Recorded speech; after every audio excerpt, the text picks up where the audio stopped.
Welcome to the future. अस्सलाम वालेकुम and welcome to my YouTube channel. अच्छा guys, last time हमने बात की थी कंट्रोलर्स की। अब हम आज जो हमारा टॉपिक होगा वो होगा माइग्रेशंस का। माइग्रेशंस किस तरह से यूज़ की जाती हैं, माइग्रेशन क्या चीज़ है और डेटाबेस किस तरीके से क्रिएट होता है लारावेल के अंदर, ये तमाम चीज़ें हम डिस्कस करेंगे। लास्ट टाइम हमने इस तरीके से इन चीज़ों को डिस्कस किया था, कंट्रोलर्स को। अब मैं यहाँ पे जाके सिंपल laravel.com पे जाता हूँ, laravel.com की डॉक्यूमेंटेशन पे जाता हूँ और यहाँ जाके मैं सिर्फ सर्च करता हूँ माइग्रेशंस। जैसे मैं माइग्रेशंस पे गया तो डेटाबेस के अंदर माइग्रेशंस मुझे मिल रही हैं। अच्छा, माइग्रेशन का मतलब क्या होता है, माइग्रेशंस हम क्यों बनाते हैं और माइग्रेशंस का क्या हमें बेनिफिट मिलता है। देखें, अगर मैं थोड़ा सा प्रीवियस आपके सामने टॉपिक रखूं, हम कोर पीएचपी में काम करते थे तो उसमें ये होता था कि हमें डेटाबेस अलग से बनाना पड़ता था और डेटाबेस को जब भी फॉर एग्जांपल किसी को हम हमारी फ़ाइल, हमारा फ़ोल्डर या हमारा प्रोजेक्ट हम किसी से शेयर करते थे तो हम डेटाबेस को एक्सपोर्ट करके शेयर करते थे। तो ये हमारे पास एक लंबा पैथेटिक काम हो जाता था। फॉर एग्जांपल, अगर मैं डेटाबेस को एक्सपोर्ट करना भूल गया और मुझे तो अब जाहिर सी बात है, जब मैं एक्सपोर्ट करना भूल चुका हूँ तो मैं अगर कहीं और काम कर रहा हूँ बैठ के तो मुझे दोबारा से डेटाबेस को क्रिएट करना पड़ेगा और उसके अंदर जितने टेबल्स बने हुए हैं तो उन टेबल्स को दोबारा से क्रिएट करना पड़ेगा। और फॉर एग्जांपल उन टेबल्स की क्रिएशन में कहीं कोई कॉलम कम रह गया, किसी कॉलम का मैंने स्पेलिंग मिस्टेक कर दी, कोई मैंने केस सेंसिटिविटी उसमें कर दी, तो उसकी वजह से मुझे बहुत सारे उसमें एरर्स देखने को मिल सकते हैं। तो ये तमाम नुकसानात थे अगर हम कोर पीएचपी में डेटाबेस के साथ बात करें। लेकिन आज मैं बात करने जा रहा हूँ माइग्रेशंस की। माइग्रेशंस का सिंपल जो है हमारे पास रोल क्या होता है। माइग्रेशन जो है डेटाबेस में बहुत ज़्यादा हेल्पफुल होती हैं। इसका काम क्या होता है, इसका काम होता है कि ये स्कीमा की डेफिनेशन डिफाइन करते हैं। स्कीमा क्या मतलब, टेबल आपके पास फॉर एग्जांपल अगर आप डेटाबेस के अंदर किसी भी टेबल को जो है क्रिएट करना चाह रहे हो तो उसके लिए आप माइग्रेशन की एक फ़ाइल बना लोगे, माइग्रेशन क्रिएट कर लोगे और उसके अंदर आप टेबल की तमाम पूरी डेफिनेशन आप उसके अंदर डिफाइन कर सकते हो, ठीक है। तो ये तमाम चीज़ें होती हैं माइग्रेशन से रिलेटेड। अब क्योंकि यहाँ पे इंट्रोडक्शन की हम बात कर रहे थे, अब यहाँ पे देख लेते हैं कि माइग्रेशन किस तरीके से बनाई जाती है। फॉर एग्जांपल, मुझे एक नई माइग्रेशन क्रिएट करनी है तो उसके लिए मेरे पास ये कमांड है PHP आर्टिजन मेक माइग्रेशन। और उसके बाद मुझे यहाँ पे अगर डेटा को टेबल को क्रिएट करना है तो मैं यहाँ पे जाके क्रिएट अंडरस्कोर टेबल का नाम और उसके बाद टेबल लिख सकता हूँ, ठीक है। तो इस तरीके से हम माइग्रेशन को क्रिएट कर सकते हैं। अब यहाँ पे जाके फॉर एग्जाम्पल मुझे जब नई माइग्रेशन क्रिएट करनी है तो मैं क्या करूँगा, मुझे माइग्रेशन सबसे पहले देखनी है कहाँ मिलेगी। तो मैं डेटाबेसेस में जाऊँगा, डेटाबेस में जाके मुझे यहाँ पे माइग्रेशंस के फ़ोल्डर के अंदर बाय डिफ़ॉल्ट कितनी माइग्रेशंस मिल रही हैं, मुझे बाय डिफ़ॉल्ट यहाँ पे 4 माइग्रेशंस मिल रही हैं। एक माइग्रेशन मेरे पास यूज़र्स टेबल की है, एक माइग्रेशन पासवर्ड की है, एक माइग्रेशन मेरे पास क्रिएट फेल्ड जॉब्स की है, एक माइग्रेशन मेरे पास क्रिएट पर्सनल एक्सेस टोकन्स की है, ठीक है। ये तमाम माइग्रेशंस हैं। लेकिन मुझे क्या करना है, मुझे एक माइग्रेशन अपनी क्रिएट करनी है जो कि मैंने एक स्टूडेंट्स के नाम से कंट्रोलर बनाया इसके अंदर की, मुझे इसके लिए मुझे एक माइग्रेशन क्रिएट करनी है। तो उसके लिए मुझे सबसे पहले डेटाबेस देखना पड़ेगा, डेटाबेस का नाम क्या है। तो डेटाबेस देखने के लिए मैं क्या करूँगा, सिंपल मेरे पास यहाँ पे देखें इसी फ़ोल्डर के अंदर, इसी प्रोजेक्ट के अंदर .env की एक फ़ाइल है। तो env की फ़ाइल के अंदर जाऊँगा और यहाँ जाके मुझे यहाँ पे db डेटाबेस का नाम मिल रहा है। तो डेटाबेस का नाम फॉर एग्जांपल मैंने यहाँ पे जाके लिख दिया लारावेल ट्यूटोरियल के नाम से, मैंने यहाँ पे इसको चेंज कर दिया। 3306 मेरे पास एक्सेल कह रहा हूँ, माईएसक्यूएल की पोर्ट आ रही है। इसके अलावा रूट मेरे पास यूज़र नेम है, पासवर्ड मेरे पास ब्लैंक है और ये लोकल होस्ट है, ठीक है। और डीबी कनेक्शन क्या है, माईएसक्यूएल है। इसके अलावा आपके पास दूसरे अगर आपको यूज़ करने डेटाबेसेस तो उनकी अलग से आपके पास यहाँ पे कॉन्फ़िगरेशन होती है। तो खैर अभी हम चलते हैं, क्योंकि हम माईएसक्यूएल को ही यूज़ करना चाह रहे हैं इसके साथ, तो हम माईएसक्यूएल को ही रन कर लेते हैं, यहाँ से स्टार्ट कर लेते हैं। इसके बगैर आपका डेटाबेस की माइग्रेशन क्रिएट नहीं होगी। आप यहाँ पे चलेंगे और यहाँ पे जाके PHP माइडमिन में चलते हैं।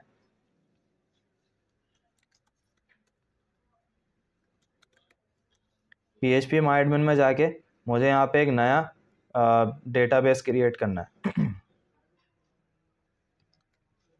यहाँ जाके मैंने डेटाबेस को क्रिएट किया लारावेल ट्यूटोरियल के नाम से और उसके बाद मुझे क्या करना है, अब इसी डेटाबेस के अंदर माइग्रेशंस को क्रिएट करना है। तो मैं सबसे पहले एक नई माइग्रेशन क्रिएट करूँगा और फिर उसके बाद टेबल्स मेरे खुद ब खुद क्रिएट हो जाएंगे। तो मैं यहाँ जाके PHP artisan make colon migration, PHP artisan make migration create underscore table, या टेबल नहीं, मैं यहाँ जाके फॉर एग्जांपल लिख देता हूँ स्टूडेंट्स अंडरस्कोर टेबल, एंटर। ये मेरे पास एक माइग्रेशन यहाँ पे क्रिएट होके आ जाएगी। अब वो मुझे किस तरीके से नज़र आएगी, कंट्रोल P करके मैं स्टूडेंट्स टेबल लिखता हूँ तो यहाँ पे मेरे पास एक माइग्रेशन की जो फाइल है वो बाय डिफ़ॉल्ट इस तरीके से बन के आ जाती है। अब देखें इस फाइल के अंदर जो आपके पास अलग अलग दो मेथड्स बने हुए, उन मेथड्स का मतलब क्या है।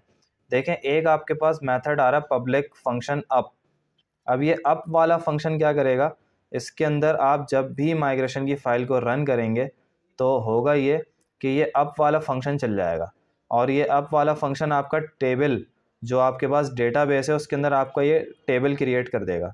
ठीक है। अच्छा, अब ये टेबल कहाँ से एक्सपोर्ट होके आ रहा है, टेबल की क्लास से एक्सपोर्ट होके आ रहा है, ब्लूप्रिंट की क्लास से, जो कि स्कीमा के अंदर आपकी बनी हुई है। अच्छा, अब फॉर एग्जांपल अगर आप माइग्रेशन को रोल बैक करना चाहते हैं, डिलीट करना चाहते हैं डेटाबेस में से टेबल को, तो आपका ये वाला फंक्शन बाय डिफ़ॉल्ट रन हो जाएगा। उसको पता चल जाएगा कि आप रोल बैक चला रहे हैं अगर आप माइग्रेशन को रिवर्स करते हैं। मैंने आपको बताया था कि कमिट और रोल बैक की हमारे पास ट्रांजैक्शन की कमांड्स होती हैं, जो कि जिनका एक पर्पज़ होता है, स्पेशल पर्पज़ होता है। रोल बैक जब चलाया जाता है जब आप अपनी माइग्रेशंस को रिवर्स कर रहे हो, मतलब कि आपने जो माइग्रेशन क्रिएट की हैं और आप उसको रिवर्स करना चाहते हो, उसका प्रोसेस आप बैकवर्ड आना चाहते हो, तो आप क्या करोगे, आप माइग्रेशन को रिवर्स करने के लिए रोल बैक चला दोगे। तो इसको हम आहिस्ता आहिस्ता देखेंगे, सारी चीज़ें आपके समझ में आ जाएंगी। पहले हमें क्या करना है, इस टेबल को क्रिएट करना है। तो मेरे पास बाय डिफ़ॉल्ट आईडी आ रही है। अच्छा, ये आईडी का मेरे पास जो मेथड एक यहाँ पे फंक्शन बना हुआ रहा है आईडी और राउंड ब्रैकेट्स, इसका मतलब है कि ये आईडी बाय डिफ़ॉल्ट इंटीजर होगी और ऑटो इंक्रीमेंटेड होगी, प्राइमरी की होगी। ठीक है, तो मैं इसको नहीं छेड़ूंगा। मैं यहाँ जाके एक दूसरा अपना कॉलम बनाता हूँ जिसका नाम मैं रख दूंगा नेम। तो उसके लिए मुझे यहाँ पे स्ट्रिंग को सेलेक्ट करना पड़ेगा, और स्ट्रिंग के बाद मैं यहाँ जाके अपने कॉलम का नाम लिखूँगा। मैंने यहाँ जाके लिख दिया नेम, और कॉमा लगा के मुझे इसकी कैरेक्टर लेंथ देनी पड़ेगी। तो कैरेक्टर लेंथ मैंने यहाँ पे मैक्सिमम दे दी 255। ठीक है। अच्छा, अब आप सोच रहे होंगे स्ट्रिंग क्यों दी। देखें थोड़ा सा प्रीवियस जाएं तो हम PHP एडमिन में जाके जब अपना टेबल क्रिएट करते थे तो वहाँ जाके हम varchar रखते थे डेटा टाइप। तो varchar रखने के लिए जब भी आप डेटा टाइप varchar रखेंगे तो यहाँ जाके आप क्या लिखेंगे, स्ट्रिंग लिखेंगे। हमेशा बात याद रखिएगा। उसके बाद मुझे यहाँ पे टेबल लिखना है, और उसके बाद मैं यहाँ पे रखना चाह रहा हूँ फॉर एग्जांपल ईमेल। तो ईमेल के लिए मैंने दोबारा से स्ट्रिंग लिखा, और यहाँ पे मैंने ईमेल लिख दिया, और कॉमा लगा के मैंने यहाँ पे 255। अभी मैं सिर्फ मैक्सिमम कैरेक्टर लेंथ रख रहा हूँ। उसके बाद मैंने दोबारा से टेबल लिखा, एरो ऑपरेटर लगाया, और अगर मुझे फ़ोन नंबर चाहिए तो फ़ोन नंबर के लिए मैंने दोबारा से varchar लगा दिया, और उसके लिए मैंने यहाँ पे जाके फ़ोन लिखा, कॉमा लगा के मैंने यहाँ पे उसकी कैरेक्टर लेंथ लिख दी 11। तो ये मेरे पास क्या हो गया, ये मेरे पास एक टेबल सिंपल सा क्रिएट हो गया। अभी मैंने कोई भी कंस्ट्रेंट यूज़ नहीं किए, और बाकी कुछ भी अभी मैंने आपको नहीं बताया। आहिस्ता आहिस्ता मैं तमाम चीज़ों को डिस्कस करता रहूँगा अपनी आने वाली वीडियोज़ में, तो मेरे साथ रहिएगा। अच्छा खैर, अब हम इन माइग्रेशंस की फ़ाइल के थ्रू अपने टेबल्स को क्रिएट करना चाहते हैं। कहाँ पे, डेटाबेस के अंदर। अभी मैं स्ट्रक्चर पे क्लिक करूँगा, रिफ़्रेश करूँगा तो मुझे यहाँ पे कुछ भी नज़र नहीं आएगा। तो मुझे ये दिखाने के लिए क्या करना पड़ेगा, मुझे टेबल को रन करने के लिए मुझे यहाँ पे जाके एक कमांड चलानी पड़ेगी, PHP आर्टिजन माइग्रेट। उसके बाद मैं यहाँ पे जाके एंटर कर दूँगा। तो ये देखें मेरे पास कितनी माइग्रेशंस की फ़ाइल रन हो गई हैं। मेरे पास 1 2 3 4 5। एक स्टूडेंट्स के नाम से जो मैंने बनाया वो टेबल मेरे पास क्रिएट हो गया, यूज़र्स के नाम से टेबल क्रिएट हो गया, बाकी ये तमाम टेबल्स मेरे पास क्रिएट हो गए, जो कि बाय डिफ़ॉल्ट ये 4 बने हुए आ रहे थे, एक मैंने बनाया जो कि अभी रन हो चुका है। अब डन डन लिखा हुआ आ गया सब में, इसका मतलब ये माइग्रेशन मेरे पास बन चुकी हैं। मैं यहाँ जाके जैसे ही रिफ़्रेश करूँगा तो मुझे यहाँ पे सारे के सारे टेबल्स शो हो जाएंगे। ये देखें। अब स्टूडेंट्स नाम के टेबल को देख लेते हैं। स्टूडेंट्स के अंदर हमारे पास वही आईडी, नेम, ईमेल, फ़ोन, और ये क्रिएटेड ऐट और अपडेटेड ऐट, ये हमारे पास बाय डिफ़ॉल्ट आते हैं, जो कि लारावेल हमें प्रोवाइड करता है। तो ये हमने काम कर लिया किसका, माइग्रेशंस का। और माइग्रेशन के थ्रू हमने क्या किया, डेटाबेस के अंदर अपने टेबल्स को क्रिएट कर लिया। फॉर एग्जांपल आपसे गलत काम हो गया, आपने माइग्रेशन के अंदर आपने कुछ चेंजेस करने थे तो आप टेबल को अपडेट भी कर सकते हैं, या फिर आप एक काम कर सकते हैं, आप यहाँ पे जाके फॉर एग्जांपल मुझे यहाँ पे जाके एक कॉलम डालना था सिटी का, तो मैं यहाँ जाके टेबल एरो लगाऊंगा और यहाँ जाके मैंने सिटी लिख दिया। अच्छा, स्ट्रिंग लगाता हूँ पहले, स्ट्रिंग, और उसके अंदर मुझे सिटी लिखना है और यहाँ कॉमा लगा के मैंने फॉर एग्जांपल 255 कैरेक्टर लेंथ ले ली।